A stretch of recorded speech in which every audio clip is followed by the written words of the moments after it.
Well, hey, everybody. It's the Cryptid Huntress. I'm Jessica Jones. Welcome into this fantastic Monday. I hope you guys had a wonderful, wonderful weekend. Man, we had a great show on Saturday night. I hope you guys were there and were able to see that. We had Eric of Media Palace here in the studio, and he is, I mean, kind of like the David Paulides of the Bigfoot world, okay? Because he is a journalist and a documentarian. He has made a couple of documentaries on Bigfoot out of Central Texas and out of his hometown, actually, Brushy Creek, not too far from Austin. And he has done a lot of FOIA requests, the Freedom of Information Act requests on Bigfoot sightings and cryptid encounters across the United States. Yes, international parks. And he had the receipts, as I kept saying. He's got the receipts on some of these Bigfoot encounters. Yes, I do believe our government is fully aware of Bigfoot. I've always said that. But our national parks, rangers, I think they know. He even had a document talking about the, I think one of the park rangers had put into his report that he had gone out, or some emails. I think it was like an email request. He'd been out casting tracks, Bigfoot tracks, at one of the national parks. So, yeah, that was a great show, man. You guys go back and watch that if you missed it. It's from Saturday night with Eric of Media Palace. And so shout out to Eric. He's awesome. I can't wait to have him back on. Okay, so yeah, well, today we are going to, I got some inspiration from that show actually on Saturday night. And we did talk about a few things about, you know, the National Park Service knowing about our Bigfoots. It made me start thinking, and I think somebody in the chat had even written something about the Mount St. Helens eruption back in 1980 and the alleged Bigfoot encounters that they had after that eruption with the National Guard. There were some eyewitnesses that came forward claiming that they were National Guardsmen and they worked there. They were assigned to that area and they had firsthand encounters with Bigfoot out there and helping injured Bigfoot, seeing piles of bodies of dead Bigfoots and more. Okay, we'll talk about that when we bring Barry up in a minute. I do have Barry Littleton here in the studio today. Barry has done some extensive research on Bigfoot and fire. Okay, and yes, there is a little bit of inspiration coming from the tragic wildfires that we have out in California.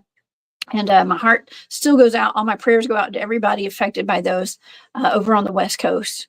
And I hope you guys are doing okay today. And it's just been devastating for the West Coast. So yeah, where do the Bigfoots go when they have their habitats burned down?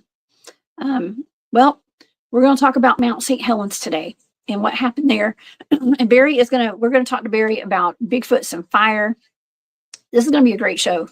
So you guys buckle up, go get your popcorn, go get your lunch, your snacks, your tea, your breakfast, your dinner, wherever you are right now in the world. And, we'll get this show going. All right. If you guys would like to follow along with all of my shows, please go to my website. That's thecryptidhuntress.com. You can find all of my shows. My social media links are there and the calendar of events. And yes, you guys, I will be at the, let me pull it up. I'm going to be at the East Alabama Bigfoot Town Hall this Saturday. I cannot wait to see everybody down there in Opelika, Alabama. If you guys are available, if you're close by, please come hang out. There's nothing like doing a face-to-face hangout at a Bigfoot friendly environment. Okay. It's just fun. So we'll be down there all day on Saturday. So y'all come down and see us. And on February the 1st, I will be at the UFO conference is called Are UFOs Real? Out of Blue Ridge at the Fannin County Family Connection up in North Georgia, in the beautiful North Georgia mountains, ripe with Bigfoots. We've got a great lineup of speakers that'll be at that. It starts at 11 a.m. on February the 1st. That's on a Saturday. So those are my 2 events I got this month. And I've got a lot more in the future. A lot more events coming up. We'll talk about those as they show up. Okay. Well, I also do have a Patreon, and I do have a shop on Etsy if you guys would like to support the work over here. So War Woman Goods and Patreon. And also Barry has a Patreon as well. Just go look up Barry Littleton on Patreon, you guys, and help support his work. Okay, well, let's get to our show, y'all. Thank you to all my moderators and everybody that's here in the chat today. You guys are amazing. Thank you so much. On the morning of May 18th, 1980, the Mount St. Helens volcano erupted in Washington, creating devastation for miles and taking the lives of 57 people. The explosion sent out a sideways blast and destroyed everything in its path. Humans and animals alike were terribly affected by the disaster, and the Washington National Guard was called to assist in the cleanup and removal of debris and bodies. Eyewitnesses came forward after the event claiming that they encountered injured and deceased Bigfoot creatures while serving as active duty National Guard members. Did the U.S. government cover up their involvement in gathering Bigfoot bodies in the wake of the eruption of Mount St. Helens? And did they actually recover the bodies of Bigfoots in the aftermath? Barry Littleton is here with me today. We're going to be discussing this and much more. Barry is a fantastic cutting-edge researcher of all things supernatural, paranormal, cryptids, UFOs, extraterrestrials, mostly Bigfoot too. Please help me welcome to the show our good friend, Mr. Barry Littleton. Hey, Barry. Hey, what's up, Jessica? What's going on? Hello, everybody in chat. Hey, thanks for the build up there. I'm by no means an expert on this this part of the whole Bigfoot scenario thing, but it'll be fun to talk about it and learn some things too. So yeah. I think it'll be pretty cool, you know. Well, you're perfect to come on here and talk about this. I mean, you have put out a really great video. I did put it in the chat. I put the link to it in the chat today before the show started on YouTube for all my viewers. If you want to go to YouTube, it's in there. But it's about Bigfoot and fire. Okay, and we're going to be talking today about, you know, of course, our hearts go out to everybody affected by the devastating wildfires out in California, a place full of Bigfoot activity. You know, brown dwarf or Bigfoot dwarf. Sorry, got your name mixed up. He's in the chat. What's up, Bigfoot dwarf? He's in the chat. He lives in LA. He's a huge boots on the ground field researcher out of the West Coast. And so we know that in that area there's all sorts of cryptid activity. We know this from him. One thing about that, I see things, you know, social media wise, people saying there should have been this provision made and that provision for these fires, and there should be this response and that response, and all these criticisms when they're ignoring the fact that people are dying and people are losing everything. Yeah, you know what I mean? Especially, you know, someone like Brown Dwarf or somebody that lives there. I have some relatives that live in that area, you know, or did, and it's real serious. You know, I think that the lack of compassion for what's going on, just I see media wise, is quite shocking. But that's, you know, then again, my opinion only. But yes, he is here in the chat too. There he is. There's Bigfoot dwarf right there. Yeah, and Bigfoot dwarf's been keeping us posted and updated on what's going on in his area. He's out of LA right now. He's working at he and his brother, their skate shop out there. So thanks for the updates, Brown Dwarf, Bigfoot Dwarf. We appreciate it. But yeah, there's a lot of devastation going on. We've had a lot of devastating events this past year, from the wildfires to the Hurricane Helene flooding the East Coast. We've got an ice storm. We had an ice storm. It's all melted mostly here now. But a lot of crazy weather and stuff has been going on. Well, and got to wonder about the Bigfoots right now and all the cryptids and what they're doing, how they're handling all this. Yeah, definitely. That and the fact that right now, since this year started, I mean, not just does the Earth seem to be going through a lot of activity right now. I mean, attacks are up also, cluster attacks. If you're somebody that's really trying to do the right thing, I mean, you're probably targeted right now by dark forces, and they attack to trapped emotions and stuff like that. And I've been seeing a lot of people are seeing it. You know, solar activities up. It's all things to be aware of, and make sure you keep yourself protected. You know. Yeah, for sure, for sure. Yeah, it's like whenever my favorite word, loosh, is happening. You know, everybody's like in a heightened state of fear and anxiety and chaos, and that loosh is at an all-time high. And they, when it's high, they'll hit you with something else. Okay, and so people they will attack and stuff. And so just for us to be aware. But we're trying to be high vibe over here on the channel. You know, we talk about some pretty dark stuff sometimes when it comes to devastation and these devastating events, but it's real life right now, and we're kind of having to deal with it. So it's good to discuss it, you know, just to deal with it. Right. Yeah. Okay. Well, let's get into, I guess, Mount St. Helens, because there's a lot of stories. There's a lot of firsthand accounts. Now, I thought this was, I just think it's really interesting, because what I've always heard about Mount St. Helens when it erupted were Bigfoots running out of the woods, running out and even helping like forest animals and stuff, or just looking for help or trying to escape the fires. Now, we've heard about Mount St. Helens having all sorts of, I guess, bat squatch, right? Is it bat squatch from Mount St. Helens, Barry? Yeah. You know, I wasn't going to comment on that. You know, it get me to laughing with the bat squatch thing. You know, when I first was told that in person, I laughed so hard about that. You know, although I'm not trying to discredit it, it's just that term sounds absolutely ridiculous. But you know, that's what people think when they should just say it's actually a type of Mothman. Is what John Vivico told me. It really looks like more a type of Mothman that has just some Sasquatch characteristics, but it's typically a Mothman. That's what I've been told by him anyway. Because they're the first times I heard that term was from him, and I couldn't stop laughing. It just sounds funny, kind of like your loosh. They're just weird terms.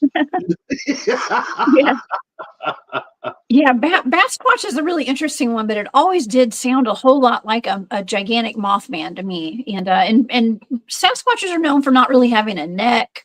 You know, most of them look like they just have this like head and shoulders, basically, without a neck, and that's a lot like Mothman descriptions as well. And you don't hear about a whole lot. It's like a flying squirrel. Like, it doesn't make sense, really. But a Sasquatch with wings. The flying fish, you've seen those too, right? Yeah. Yes. Moondog Diva says Bat Squatch was seen shortly after the eruption in Buckley, Washington State. I lived in the next town over from. Interesting. Well, you know, Mothman is one of those messengers of doom, kind of, right, Barry? Yeah, that's all. That's the only thing I've heard it consistently is it's warning people, or kind of the harbor of doom, either or. You know, it's negative always. So. Really?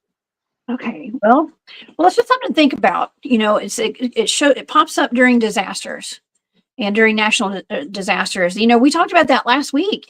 I had Dennis Carroll on the show, and you came on, and we talked about the reptilians. I think that was last Wednesday. And we were talking about how the reptilians and certain cryptids will show up during natural disasters like Hurricane Katrina, which I found pretty interesting too. Okay, sorry. My voice has been completely fine. A lot of UFO activity around the volcanoes too. And I would assume, I had to look it up, but I would assume around Mount St. Helens there was a lot of activity too before that eruption. And you know, bringing that up, that just curious. Let me ask you a question. So, and the audience too.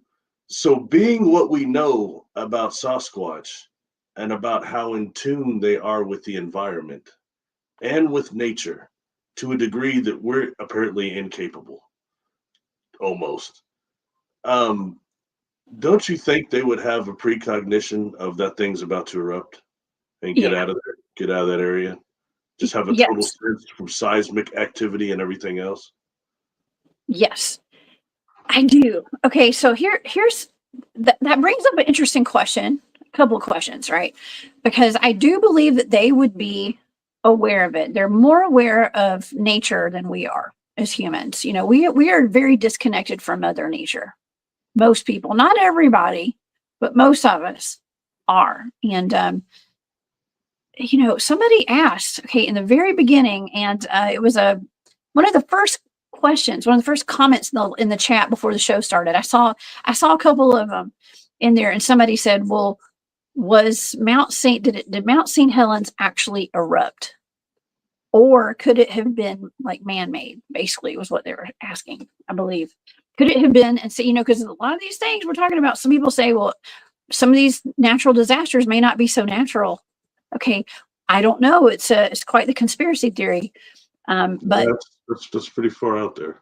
it could be. It could be. Well, Mount St. Helens did erupt from the side. Instead of like blowing out of the top, like a volcano, like lava would come out. It blew out the side of the mountain. Right. Let's see. I have some pictures here. Let's dive in here. Okay, so this is actually a photograph of Mount St. Helens before it erupted back in 1980.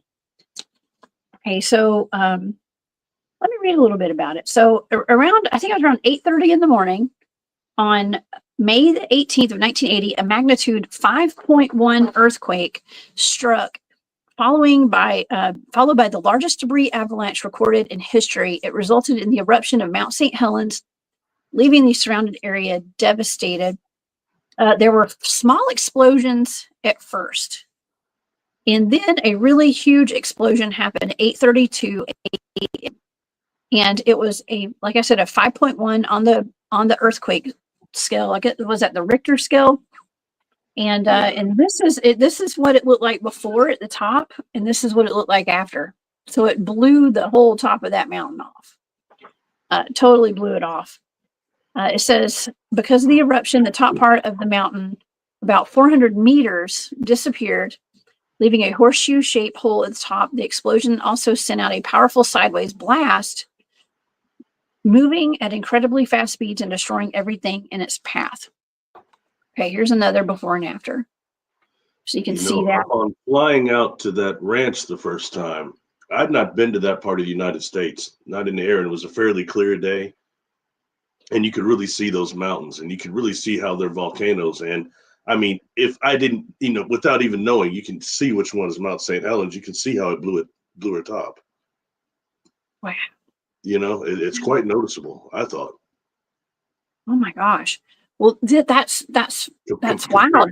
Compared to Mount Rainier and Mount Adams, when you see them there, they're all right there together, pretty close. Anyway, as you fly over there, and it's Mount St. Helens. I said, wow, that's how big it is. That's how that happened. It's kind of just puts it in perspective. You know what I mean? Oh wow. Yeah, and the soot, Mike Prine says the soot grounded air flights. Yes, it grounded air flights, and it says that the ash from the explosion traveled up to 2,200 kilometers. I don't even know how many miles that is. Somebody knows, y'all put it in the chat. And it caused a lot of problems for airplanes, disrupting the air travel.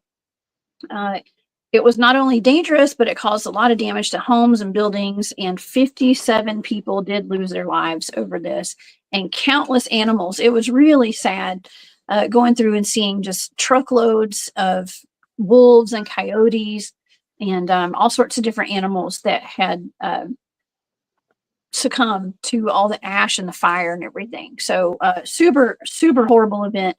And I do have some pictures of the devastation after. I mean, honestly, it really, I know this is wild, but that kind of reminded me of what it looked like after Hurricane Helene hit North Carolina, and some of the lake beds that had, everything had flooded, and, very just horrible destruction there. But this was, like I said, 1980. And here's some more pictures of the aftermath of the soot and the ash.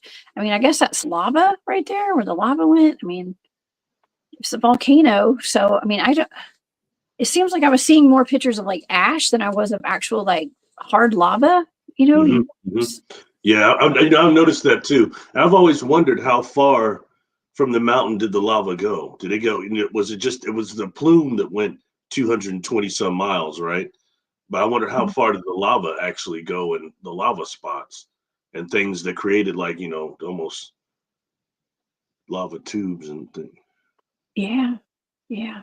There's another aerial picture of some of the aftermath right there. And just to show you kind of like how thick that ash was after this event. Look at that. I mean, they shoveled out for that guy right there to stand. Look, he's smoking a cigarette. I'm sure his lungs were feeling real good that day. Good grief.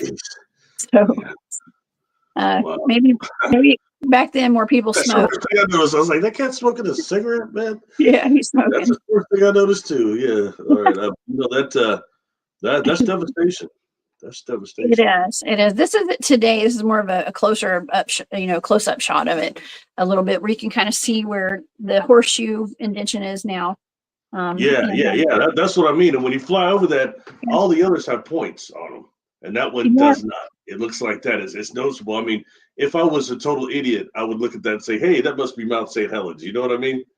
Without knowing anything, just kind of it's that's definite devastation.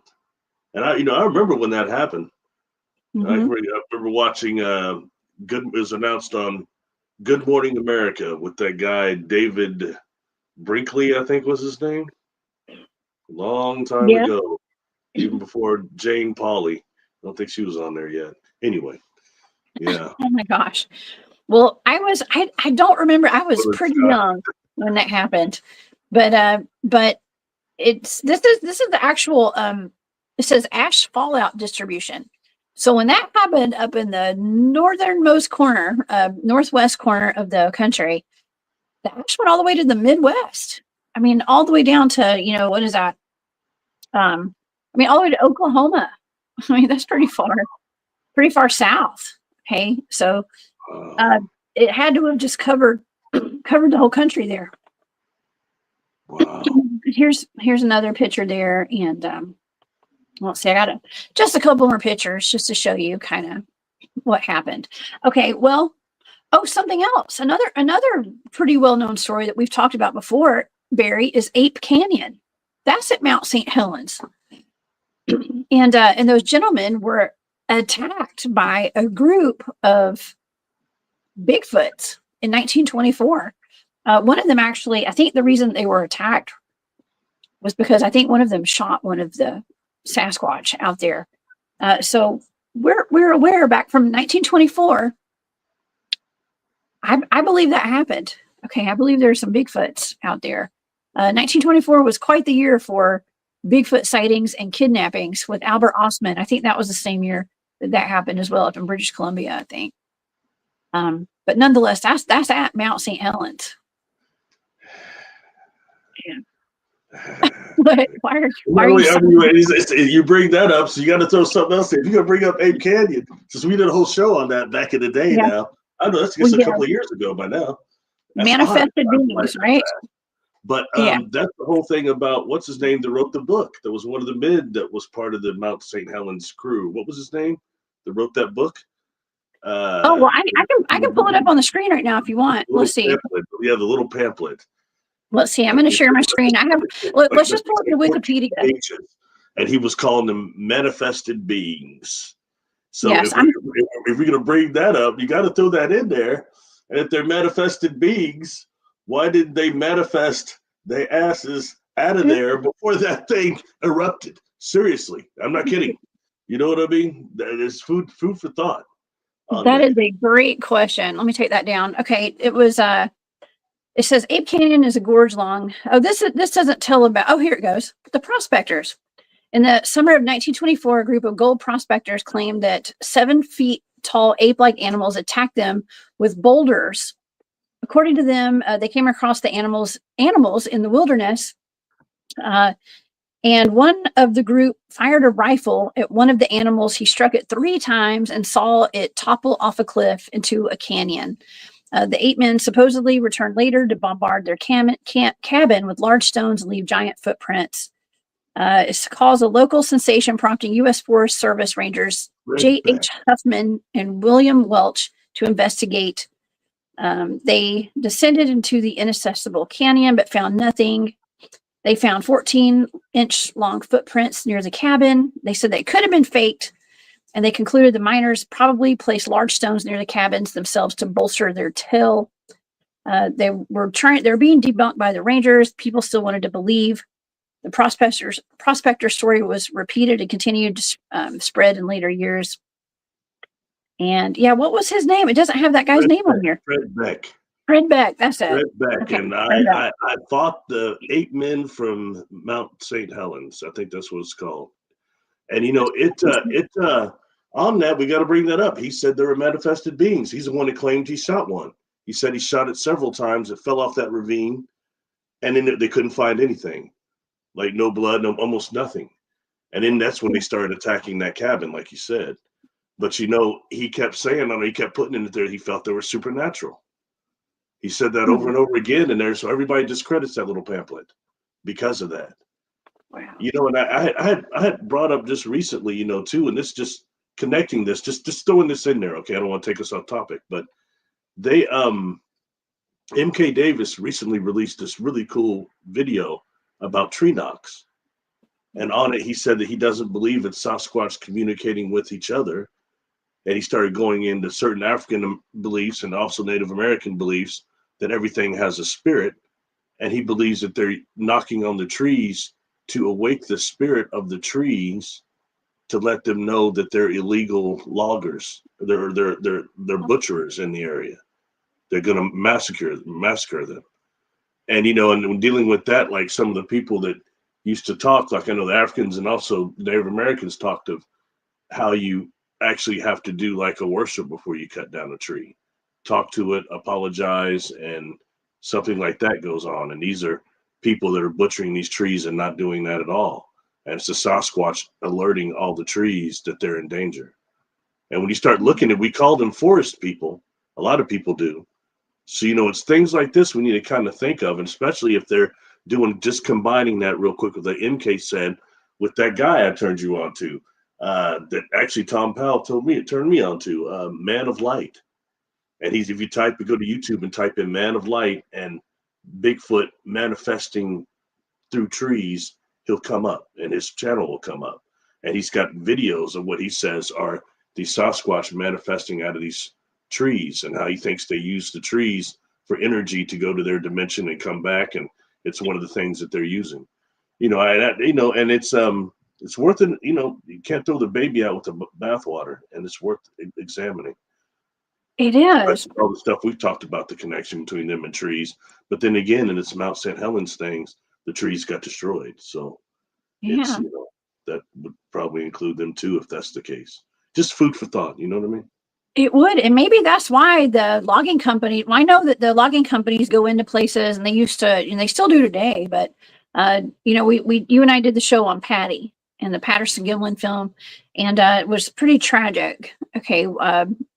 According to that remote viewing data, what happened, but they were upset. MK Davis talked about this too, that logging companies hire people to come in and eradicate the Bigfoots around there. That were coming in and destroying their equipment. Well, they were probably destroying their equipment not only because they were destroying their habitat, but maybe because the trees are sacred. Those are their portals and stuff. I mean, they're trying to protect them at all costs. And, at their detriment. He's done another video recently. I mean, this is last week or two. It's another Patty video, and he's showing when it walks past it, and Patty's like kind of past this, there's a bush there. And he starts showing what looks like a black shadow around in the bush, moving around. He thinks it's a child. Really? Yeah. It's pretty interesting. Like I said, it's worth looking at, nothing else. I'm not an expert on that, but he does some pretty good analysis. He is. It's really good. He's the best, I think. That's my opinion. He's the best. I'm really sad that I'm not going to see him on Saturday. I thought he was supposed to be at the East Alabama Bigfoot Town Hall. He can't come. So, yeah, I was looking forward to seeing him. But we'll have him on the show. I'm going to have him on the show soon. I'll hit him up. That'll be cool. Yeah, that'll be one heck of a show there. You always do good shows. You know, that's the one with the guy that kind of led you to do this. I got to see most of it. I missed a little bit of it, but that was a really good one. I'm glad that guys. I give my hats off to him. He's kind of the David Paulettis of Sasquatch. Yeah, right. You know what I mean? Nobody else is asking for that information. So I think it's really great he's exercising that right to do that. That's pretty impressive, I think. Absolutely. That's why it's so important that we support people like himself, like all the researchers out there, for everybody to support him and support, like in YouTube, Barry, support you. And because, you know, he's doing work that I don't know if anyone else doing so far when it comes to really digging in and getting those FOIA requests and stuff. So, you know what would be interesting? An interesting FOIA request would be for the Albert Osman kidnapping. Okay. Surely, I don't know. Well, he may not have reported that to authorities. I don't know. I know he did some interviews with the newspaper, and he was called crazy until the day he died. He stuck to that story and never reneged on it ever. He stuck to it. He said that he had been kidnapped by Bigfoot up in Canada, and Missy Juju was asking to tell us more about the kidnappings. It was just back in 1924. That's not the snuff, is it? It's the snuff one. Yes. Oh. It's the snuff one. Barry had some issues with that one. Okay. You sure it wasn't Big League too? Sorry, I'm gonna quit. Everybody got mad at me last time. I'm not gonna start. Go ahead. Please keep talking. Go ahead. Yes. I'll keep my mouth shut. But that one, but I just find it really interesting that it's he was a gold prospector. So are the Ape Canyon gentlemen. They're gold prospectors. It's a lot of people looking for gold. Bigfoot has been linked to gold mines too. A lot of, even modern day. Fred Roll and I have talked about that from subarctic Alaska Sasquatch. He's up in Alaska. He had an incident much like the Ape Canyon attack with he and his cousin and his uncle up in Alaska, where they were terrorized one night in a little hunting, like a little shack, like cabin. And they didn't know if they'd make it out alive. I think they were like shooting through the walls and the windows of that thing too, just like the men at Ape Canyon were. So anyway, y'all check out subarctic Alaska Sasquatch, and I'll have Fred back on too soon. But yeah. Yeah, you know, it doesn't take much for them to try to run you out of somewhere. Isn't that what Ron? Yeah, what they were trying to avoid, because those things are close to about running them out of there. They're trying to get along with them as opposed to being run out of there. Because automatically, you know, I guess if you go in somebody's crib, they want you gone. You know, it's pretty obvious. You know, with the way humanity is, I mean, can anybody really blame them for not wanting to deal with us and avoiding us? No. Honestly, no. I don't blame them at all. I wouldn't want to be seen by humans unless they were just like super cool. But see, that's the thing about like when I say that like we don't ever give our locations where we research away, it's because we've been going there for decades. Okay. And now I don't want to say like, oh, we've got a relationship with the Bigfoots out there, but we kind of do, you know. I go out there with my team opposed to when I take somebody like a friend with me or something and it's just us. The vibe is different. Okay. The vibe is off when I have somebody else with me. At first it'll be okay. And then whatever's out there realizes I got a stranger with me, and it's not as fun for me out there because it feels a little more ominous and not as inviting. You know, I got to ask you this real quick. So do they have Sasquatch sightings in Cobb County? Yes, seriously, they do. They do. They're all over the place. So you want to see the Sasquatch? Oh, that's good. That's rich. Yes. Cobb County, your favorite pro wrestler lived in Cobb County, and yes, there are Bigfoot. He was one of them. Okay. Yeah. We have a lot of Bigfoot sightings in Georgia, a lot. So yeah, no kidnappings that I'm aware of though. Okay, no kidnappings. But that did happen back in 1924. It was a very fruitful year for Bigfoot encounters. for whatever reason. But let's fast forward to 1980, okay, and talk about this. I want to get into what the National Guard encountered out there. Now, these are all stories of just, I mean, I want to say hearsay, because I did not find any kind of firsthand videos of people admitting this and stuff, or giving any kind of confession about it. But there are several stories that you can find online that that's the best I could do, was find these encounters online from alleged eyewitnesses to this. Okay, so let's see. Wrong paper. Let's pull it up here. Okay, so the National Guard, when all the people were sent in, okay, when all of the, well, I guess the devastation is kind of, the eruption was over, and the National Guard was called in immediately.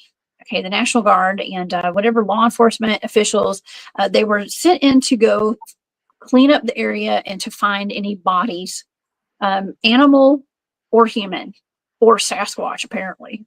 Okay, whatever was out there. And so the National Guard was sent in to clean up the dead bodies. There were bodies. Okay, this is according to one of the eyewitnesses. They said there were bodies piled up under nets and tarps. One pile of bodies was actually reported to be giant, hairy Sasquatches.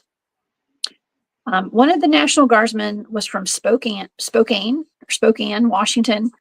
He claimed that he was sent to Mount St. Helens after the eruption. He and 4 other soldiers were told to follow a group of soldiers and to not mention what they did or where they were going to anybody. He was told to go to a vehicle, like a Jeep or something, and wait until he was going to have a civilian come out and get in the Jeep. I guess they had like a convoy of Jeeps where they were going to go ride through the mountain looking for survivors or anybody. He didn't know what they were waiting for, really. But there was a heavily guarded tent located in the area where he was sent. So they said that the civilian they were waiting on, walked out with a large, hairy man covered in hair. He didn't look quite human, but he didn't look like an animal either. And he said he looked very sad and upset. He and that man came out speaking in a language that sounded like something he had never heard before. Later said that it sounded maybe like a Native American dialect, like Native American. But they got into one of the Jeeps. They got in the Jeep behind him, apparently. And the creature was burned badly and had a bandage on his arm. He said he kept saying his eyes were sad and somber, but he got in the back of the Jeep with that man. Okay, so this is how the account goes at Mount St. Helens. Said they drove up the mountain and they stopped 5 different times at different cave entrances. Each time this hairy man would make some kind of a noise, a sound like a whoop or a call, and they would listen for a response. And there were no responses at first. The first couple of caves they stopped at. And then at one cave, they did have a response. And an injured creature like him came out of the cave. He said the next thing they know, it wobbled out and it was injured really bad. And according to this story, this is horrible. And you guys, please forgive me. I'm going to say it. They heard a gunshot and they assumed that the being was put out of its misery, is what they said. That's what this man said. They went to another cave and they said that another injured creature came out and its leg was badly burned and they were ordered to help it into the vehicle. They took it back to the tent and they said as they were driving off or as they were about to leave, the creature, I'm going to say a Bigfoot, turned around and looked at them and nodded to them like saying thank you for helping. And that's the story. I'd heard this story before. I didn't know all those details, but I'd heard that before, that had happened. Now, of course, these are National Guardsmen out of Washington. They said they were debriefed. Okay, debriefed. They were told that they had taken an oath. Now, you have to live up to this oath, is what they were told. They said that they were kind of threatened. Slightly threatened. It wasn't like, hey, we're going to take your job and we're going to come after you, but it was like a slight threat. And a higher up said, well, do you really want, like he was trying to talk to some sense to these guys. And he was like, well, do you really want to do anything about this or say anything to cause these beings any trouble. He said they are actually just like us in a lot of ways, and they mean us no harm, and they just want to be left alone. He said, if you want to ever talk about this publicly, wait 30 years, because by then it will be more out in the open by then. And this was in 1980. How long has that been, Barry? Over 30 years, right? Well over 30 years. It's been almost 50 years. Yeah. Hey, I'm getting old, man. I'm getting old. Yeah. So that's what they were told. So they said they never spoke of it ever again. The eyewitness said that he never spoke of it ever again. He just assumed from that point on, he was a little weirded out by it, but he said that it never stopped him from going back into the woods. And every time he'd go, he'd look for footprints. He would look for sign. We call it sign, track and sign and stuff of any kind of Bigfoots out there. But he said he never saw anything at Mount St. Helens after that. Never saw any kind of sign, never heard any whoops, never heard anything after that encounter. So yeah, so that happened. It just shows, if this is a true account, if it's true, it lines up with. Do you believe it? Do you believe it? I want to say yes. I do. My gut, from the first time I ever heard these stories about Mount St. Helens, I did believe it. And in that video, it would be a good blind target sometime off the cuff. It'd be really good. It would be one of the best. I should have said that, really. Now you'll be suspect next time I give you a blind target. No, I have to empty my mind before all my targets. I don't know. You know how I'm kind of skeptical, but I mean of everything.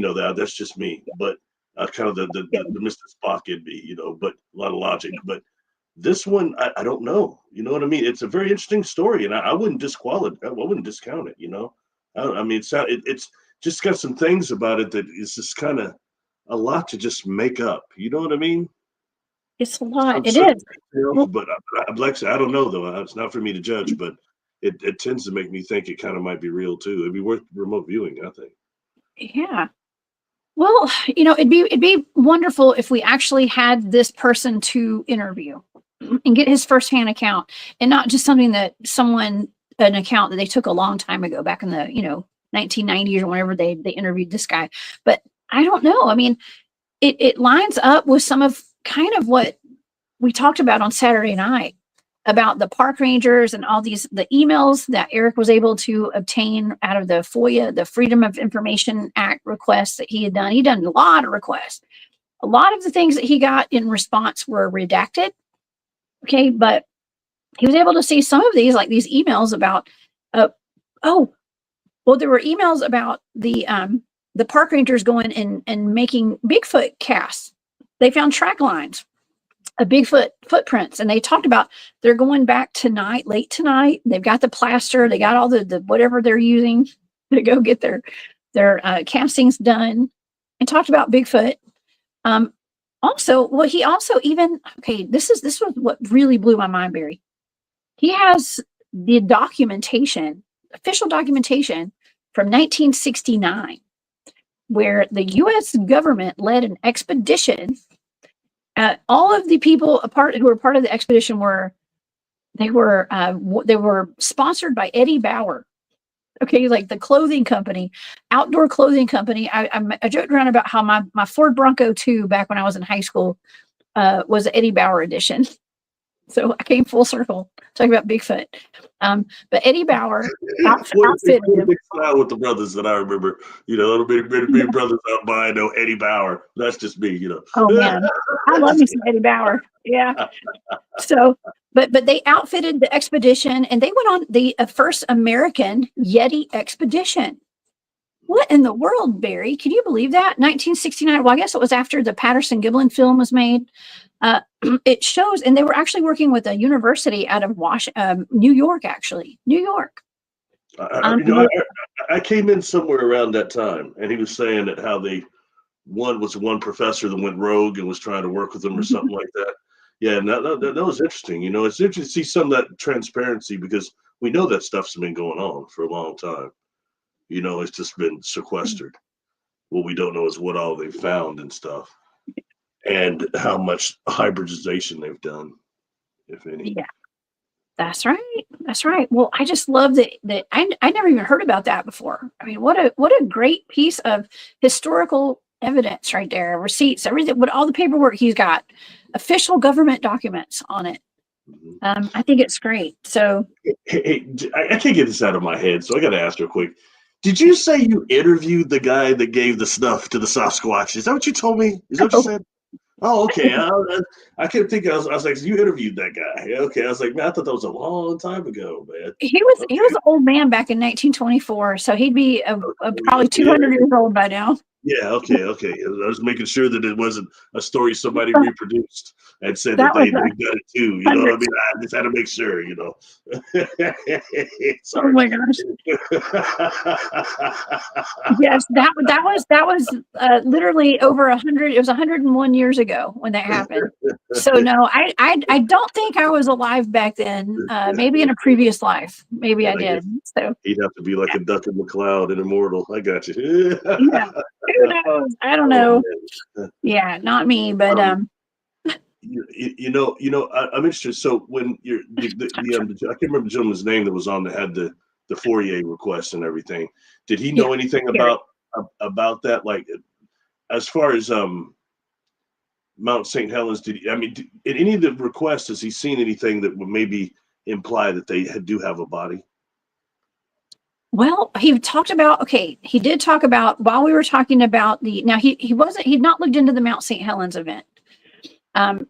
He had found some documentation of a private scientist. It was like a private philanthropist. Some guy had a bunch of money, kind of like, is it Robert Bigelow? Is that his name? Bigelow Aerospace and stuff, who has all that workings, the dealings with like Skinwalker Ranch, I think. That kind of stuff, like a private investor, I guess. Seemed to have a lab. I'm not sure if he said it was in Texas or he had a lab somewhere, and he was doing had something to do with that expedition. And why wouldn't he have a lab where they could take the bodies back to? You know what I mean? Like he said, if there were any places to go, it would have been that place. Yeah, it would have been to that private investor's science lab or whatever. He was very interested in Bigfoot back then. Well, I'll tell you what, the gentleman also brought up that hand. Remember that hand? I had you remote view that hand was a blind target. And the gentleman brought up that hand and the fingers that it contained, or how some of them were missing. Yeah. The fingertips. Someone made the request. He knew something about that. I forgot about that. That's right. Well, okay. Well, I actually, so I've not only was I inspired to do this show today by our conversation on Saturday, but we had a little family emergency that's going on right now. And so all of my uncles have kind of flown into town right now. And I was having dinner with family last night. And I happened to sit across the table from one of my uncles. I got a bunch of uncles. And they're all extremely cool dudes, right? With interesting backgrounds and stuff. And we were talking about, somehow they're always asking me about Bigfoot and stuff, but he retired from the military, worked big time in like Department of Defense and stuff, and contracted doing all sorts of crazy stuff. But he spent a lot of time at the Body Farm. Let's just say, the Body Farm. If you're familiar with the Body Farm, Barry, that's they've got one at Knoxville at a university there in Tennessee. And some of the guys on my Bigfoot research team, and ladies too, have been to the Body Farm. It's where what is the Body Farm? Okay, the Body Farm is a place where you can donate your body to science, and people donate their bodies, and they use them for forensic experiments, I guess you could say, and to test things out, for our government, for the FBI, for local police departments, for even Bigfoot researchers. I mean, I don't know what the requirements are to be able to go there. Okay. Oh, that is Tom Slick, oil tycoon. That's right, Larry. Thank you so much. That's who we were talking about, was Tom Slick. I remember that now. That's the tycoon, the investor that had the lab, I think, that was interested in all that. Yeah. But my uncle and I were talking about the Body Farm. He was talking about some really cutting edge technology that they were testing out at the Body Farm.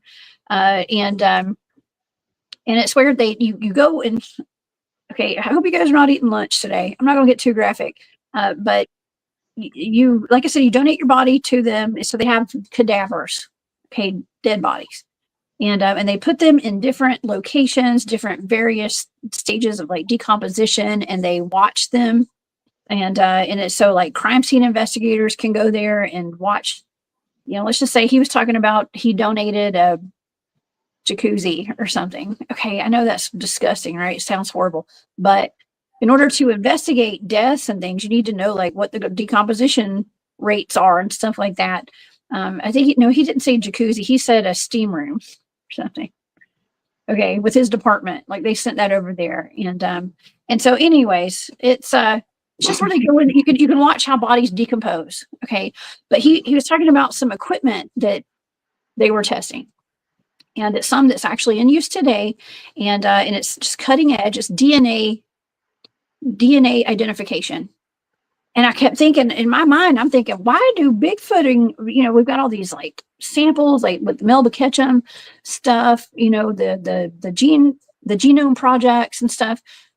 They need to get their hands on this equipment, on this technology, because they use this, whenever there's a war or they're looking for people, let's just say like Osama bin Laden or whoever, in the Middle East, they're going on these missions, and they need a sample of DNA right there on the spot. They can put it in their little machine and decide, is this who we came after, or is this a decoy? Okay, and so they're able to identify bodies on the spot immediately, and they're able to identify burnt remains immediately. Okay, all they need is a sample from one of their relatives. Boom, boom, boom. You do 5 at a time. He said it's to the point they're able to identify charred remains that couldn't previously not even be identified. Okay, but yeah, we were talking about this at dinner last night, which is kind of gross. Wow. But still, it's so interesting when you start thinking about applying that to the Bigfoot field. Okay, and using that, and he said, well, it would work great if you wanted to get one of those machines. They're open. The public can get access to them at this point. They're probably really expensive. But he said that I think like one of the, like for 5 samples, it's well over $1,000 just for the strip that you have to use, like that you test the DNA on. So it's kind of expensive.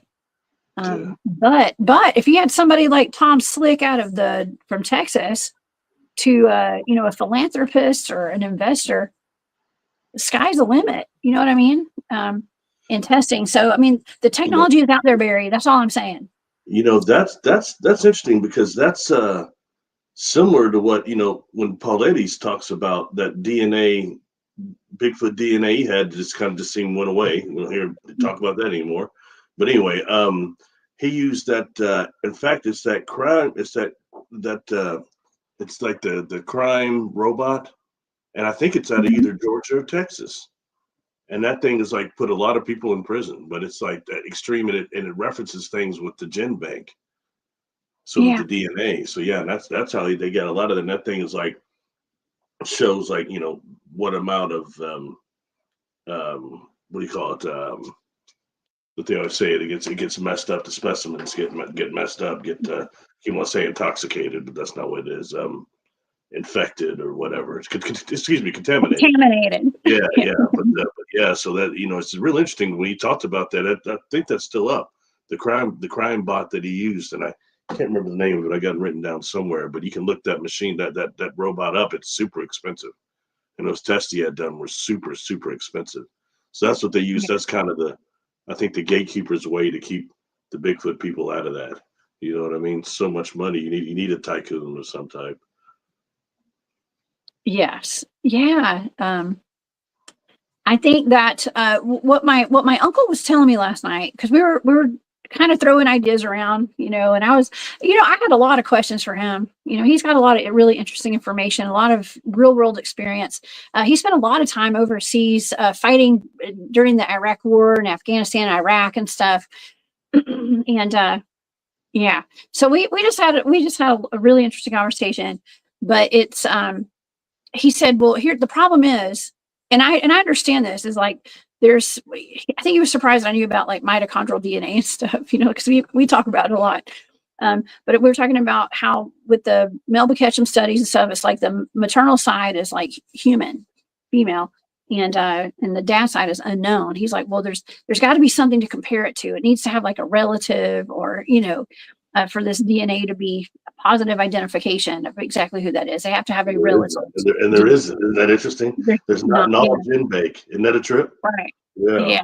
I mean, I don't know. I'm not that we are aware of, but if the government, the National Guard is fully aware, if this story's true, and we know from some of these FOIA requests that Eric had, that he has, and that we can all get, we can write in, we can request any kind of information from our government. They don't have to give it to us, but they can give it to us redacted or whatever. But we all have access to this. It costs a lot of money to get it, but it appears that they're fully aware of Bigfoot out there, of Sasquatch, according to some of those documents that he had. So I mean, just when you go from anthropological standpoint, the native people of all over the world, I mean, it's almost undeniable. I mean, it really is just silly when that part of the science comes in, instead of the need for a body, instead of some of the other things that we have that could actually be used. And I'm glad technology is catching up. And sadly, that's the truth is going to be, technology is going to catch Sasquatch eventually. That's what it really is, at least by genetics, if nothing else. So that, it's, well, I just wanted well, I just wanted to establish that there is this really cutting edge technology. And I know people who have personally worked on it, and he hasn't worked on it for like I think he retired like 3 or 4 years ago. But that's what he was working on back then. And they were working on getting it out all over the country, police office, like sheriff's departments and crime scene departments and stuff all over the country were all wanting this technology and stuff. Okay. And this is like a handheld device, huh? It's portable. It's portable because, special forces, black ops guys and stuff were taking this in when they were on missions to go into assassination and things like overseas. Okay. And they were able to identify positively with DNA people like they said, he said Osama bin Laden is what he told me. But, yeah. I don't get in trouble for using one of my TV references, but I swear our technology is getting very close to what Star Trek calls a tricorder. I think they're going to be making those sooner or later. Something quite similar, if not already. What is that? What is a tricorder? It does about every. Star Trek does just about every type of analysis known to man. It was a hand. It first started off as something that Spock wore around his neck. And it makes it, but in reality, they changed it to handheld devices in the other Star Treks. But seriously, that's what it does. It basically can scan anything, whether it be chemical analysis. I mean, you name it. It does about everything. And I'm wondering how close they're getting to that now, if not already. I'm sure. I'm sure they've got watch stuff like that that's medical related, especially. You know what I mean? Mm-hmm. I think that's the next stage for us, is getting some of the medicinal things that we see that's demonstrated in science fiction becoming reality. Yes. So. Well, okay, maybe they're putting it out there about this technology today, because there's probably people out here that watch my shows. If you are interested in this technology, I might know people you could talk to. If you can, if you know somebody that could buy some of these machines and stuff. I know people. Okay, I can't afford to buy it myself. I'm saying I wouldn't want to. I have no use for it personally, but people on my team might, and yeah, anybody that's got a little funding behind them, I think that would be something that would be really great and worth investing in when it comes to the Bigfoot community. Now, I wanted to ask you. Oh, and John Burnett says park rangers have charts of dangerous animals in their forest. Bigfoot is on it. I've seen a map. I've seen one map. It's a topography map for the U.S. Air Force, I think, and it classifies Sasquatch as a dangerous animal. I've seen that before. Yeah, it's kind of old too, isn't it? Even before they started making, they were endangered. Like some states, they're endangered or something like that, aren't they? On the endangered list or something like that. Yeah, it just said dangerous. It was dangerous. Hey, Aurora. Our Keem's in here too. What's up, y'all? It's good to see everybody today. Okay, well, I wanted to ask you about this video that you made. I mean, I know you've done some pretty extensive research on Bigfoots and fire. And okay, so we're kind of taking the angle today about the wildfires and the volcanic eruption out in Washington, which was they've both I know they've been devastating to the animals out there, but also to the Bigfoots and everything, and probably the little everything that's out there. But man, when I watched that video that you made about Bigfoots and fire, I thought, God, that is a wonderful, wonderful angle to take on this. Like, do they use fire? First of all, are they scared of fire? Do they use it? How do they eat their food? Do they can't just eat raw food if they're partly human like we are. They can't just eat raw meat, right? Or what? I mean, let's talk about it. The main question I always had, do they have access to fire? Do they know about fire? And it's interesting because no one reports seeing it, but number one with their ninja type of techniques would be the last thing they're going to use is fire. Anywhere, anything I want to say public is the forest. I mean, anywhere in the open, they're never going to do that. That's the main way to give yourself away. Okay. So just the fact that they've not been observed using it doesn't mean they don't know it or have access to it. And when I started looking into like accounts to see how many people have seen, how many times often I can see people saying they're seeing them use fire or near fire, I started finding these accounts of people saying that they were getting into embers after people leave the campsite and starting some fires inadvertently like that because they're playing with the embers or messing with the embers. Okay. And I didn't know if I fully believed that. It could be, you know what I mean? I don't know at all, but even to the point of where I saw this, it was like a sign, and it was saying, make sure to clean up your campground and clean up your fire and embers. And it's a thing of a Bigfoot, like getting into it. That's that's just like the thing on it. So anyway, but it's stuff like that it makes you wonder. Then when you start looking into the fossil record, like of Gigantopithecus and Australopithecus, the anthropologists say that they didn't have fire. And the explanation I always saw were because they were too primitive, worrying about surviving. What? That doesn't sound like a reason to say they for sure didn't have that. I mean, and it takes me to things like there is a movie. I know you don't like movies that much, but somebody in your audience will remember this movie. It was called Quest for Fire back in the early 80s, early 80s. And it starred Ron Perlman, who later went to play Vincent on Beauty and the Beast with Linda Hamilton and Hellboy. This is way before that. And then that no acting Wiggs Hauser. And somebody I was a fan of, Ray Don Chong. I liked her all the way in that and Commando and all the others. Anyway, point being, the thing was she had the ability to make fire, whatever tribe she was with. And she was being guarded by Ron Perlman and them because they were trying to save the fire that she had made. And it's sacred. You know what I mean? To where you see them actually carrying it through the seasons. It's interesting when you start really looking at that, but that makes you think, examining, did Neanderthal have fire and things, and what level did that come in our evolution that we start using fire? And, for us, I think when Sasquatch just observing people alone would probably learn how to do fire. Okay. Just by watching the way they watch everything we do, they would find a way to do that, I'm sure. So it's just food for thought on that. You know what I mean? And it's, I think, worthy of us looking at. And something else about them and this whole Mount St. Helens thing is, I'm sorry, but I'm convinced that they have access to the inner earth also. And that could be a way to escape also. And even when it comes to the cave thing, I can only do speculation on that, but I had a client that they're telling me when under really deep, okay, they start going to the Sasquatch are using the caves in their area to train the juveniles how to use their manifestation abilities and their invisibility, because it's like erratic in them when they're young and they have to be trained. And the caves are the most safe training areas. Now, they weren't saying that they lived in the caves, but that's they used for training grounds.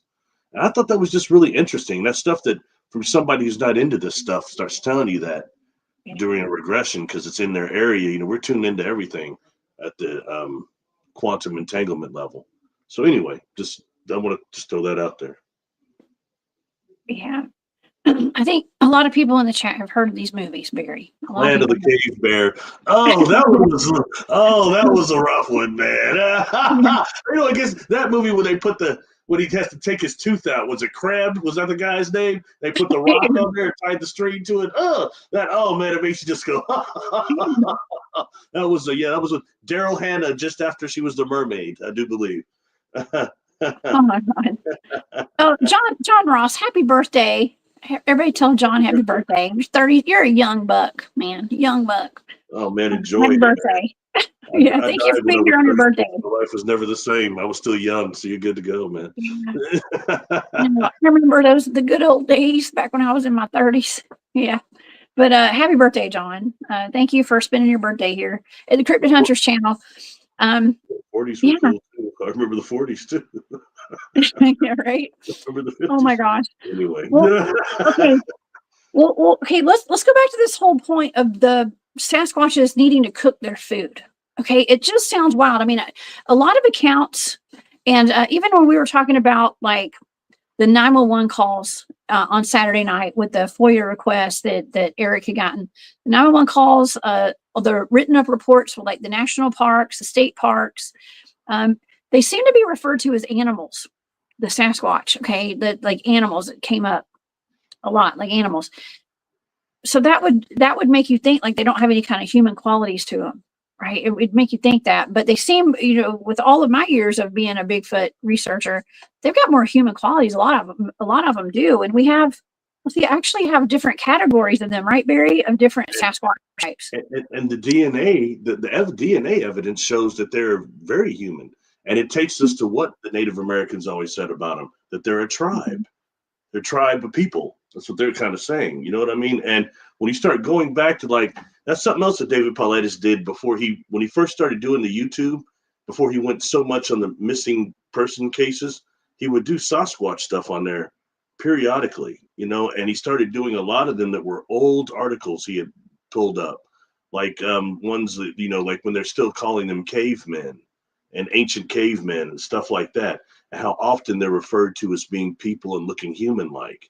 And he's giving the example of how much we've gotten away from that now, and that they're these type of a people. And when dealing with that and looking like, for example, gorillas, gorillas are vegetarians, and several species of monkeys are vegetarian also, but you've got others that eat meat. But we're dealing with more a human factor than just the gorilla genome. Obviously, I don't know if they've got any of that in them. You know what I mean? So, and when dealing with us, how much raw food can we actually eat? I know we don't know what the mitochondrial DNA is, or I'm sorry, the paternal DNA is actually only the mitochondrial, but still, you know what I mean? And it just makes me very curious. And we know they definitely eat berries and vegetables as well. But we hear in accounts, like, makes me think of the interesting individual that I had so much enjoyment meeting in person, Matt Delph.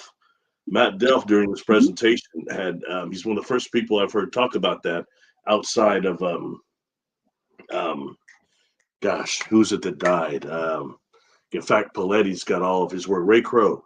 Ray Crow talked about this a lot in his like newspaper he used to do. That these Sasquatch were like butchering pigs, horses, and other things, cows, slamming them up against trees and hanging them in the trees and stuff, showing that they eat meat also. But people got really mad at Ray Crow for publicizing that stuff. The people came forward. There are forest brothers. Don't say that. But yeah. Wow, it's interesting. Delph talked about that quite a bit. I think he'd seen something like that. Yeah.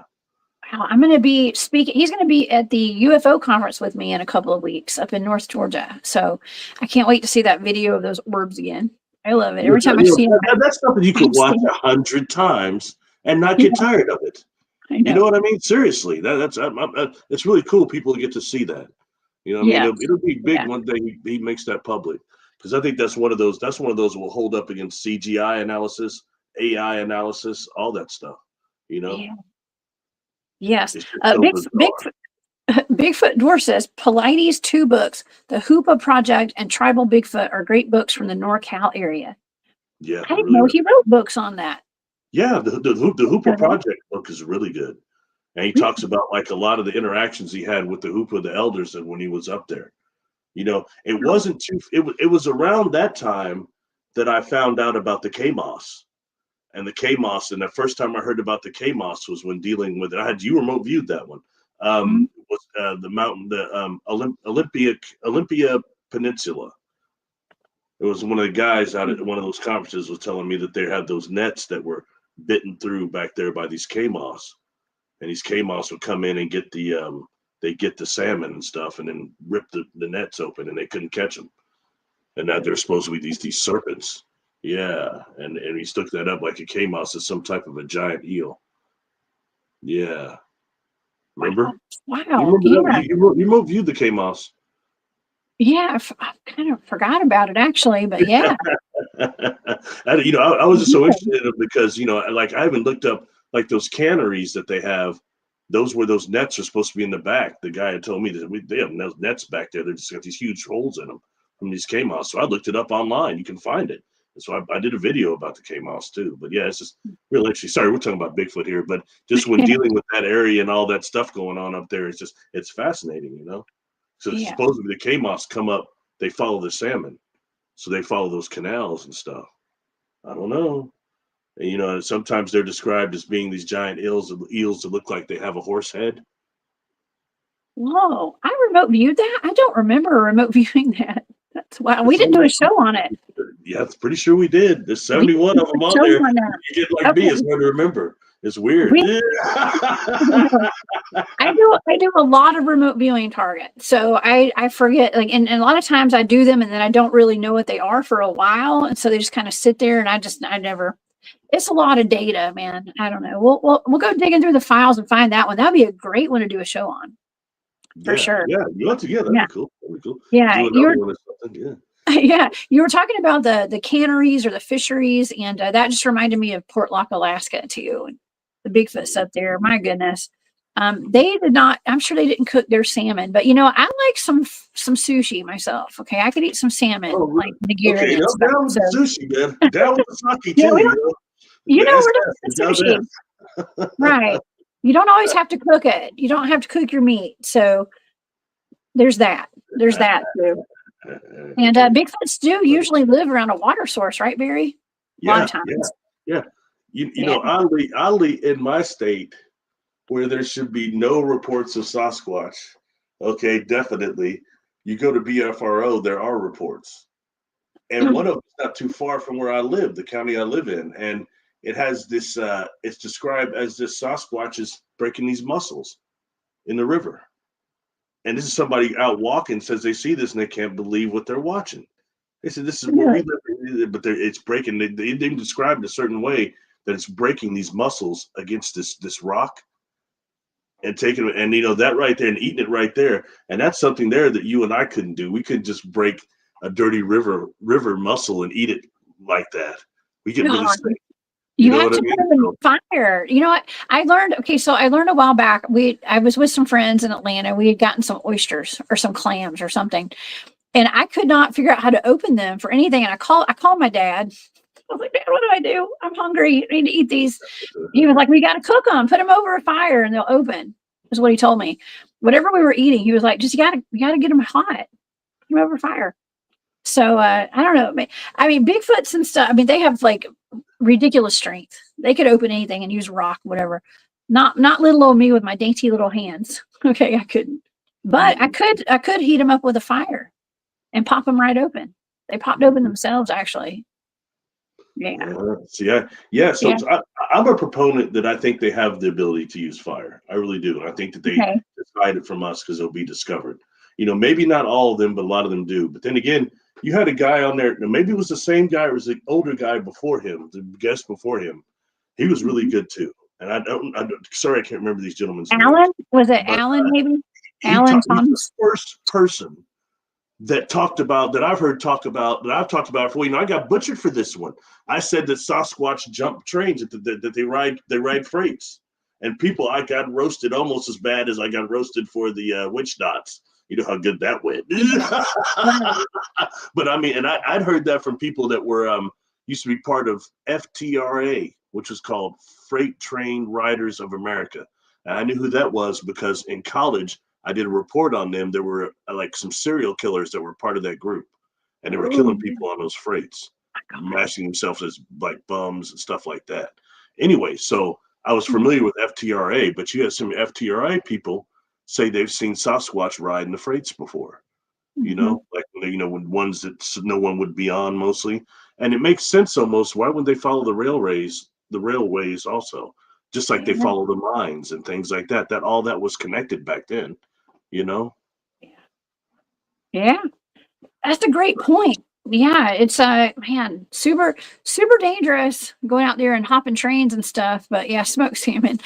We're obviously all hungry in this chat today. I'm hungry. I have a small breakfast, and it's like oh gosh, it's almost time for me to have to go get my kid from school. So, man, what a great show. We're gonna have to do a part 2 to this one because we've got more we could talk about today with this. But for the time constraints, I'm gonna have to kind of wrap it up today.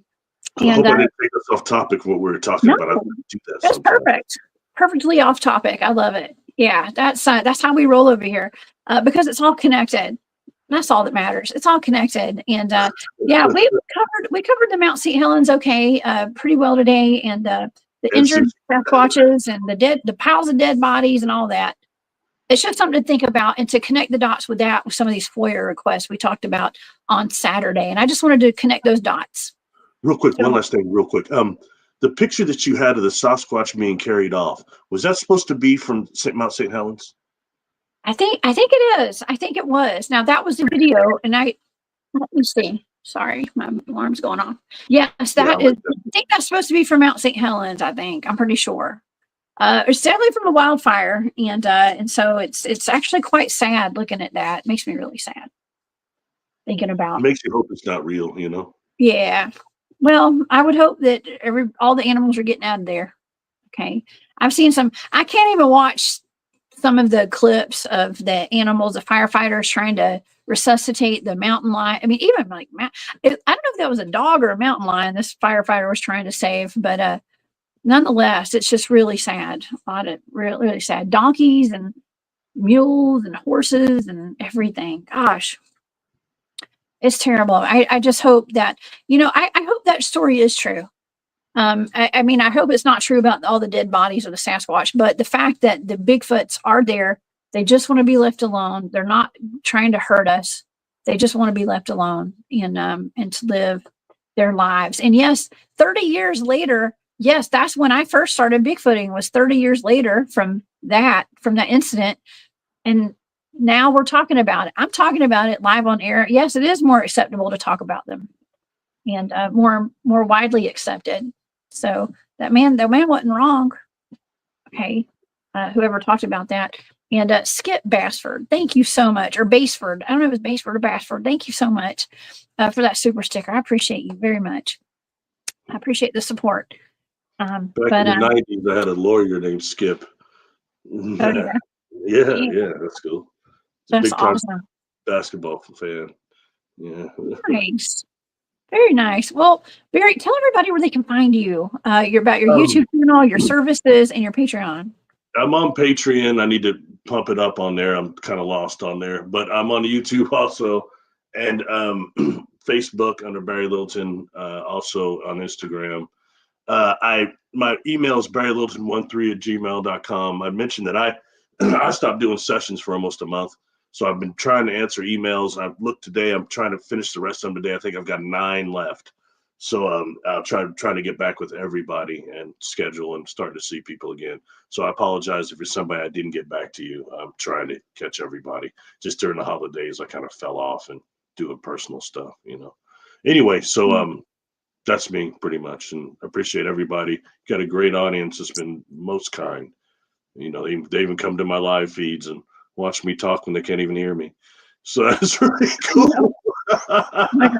Much thanks to everybody. And I'm glad everybody, Bigfoot Dwarf and everybody from California is safe. So.